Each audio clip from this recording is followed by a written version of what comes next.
If you use a jailing programmer, you know how expensive the jailing cable is.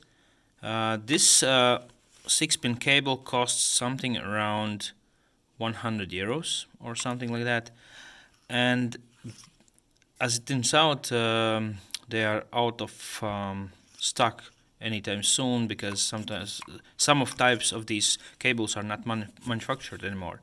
So I decided to give a try, a fun project, and solve it by myself. So I ordered these from China, of course, also included with the wire. But the tip is 3D printed, and the metal inserts are also from China, and the pogo pins also. So today I soldered by hand this small soldering job. So tomorrow morning I will try to program it, but as I see no problems whatsoever, so I will just connect to my JLG programmer and give it a go. So if you are interested in this project, so you can follow up, and maybe I'll post something new, what's going on and how this turned out to be a good or a bad idea. Okay, cheers.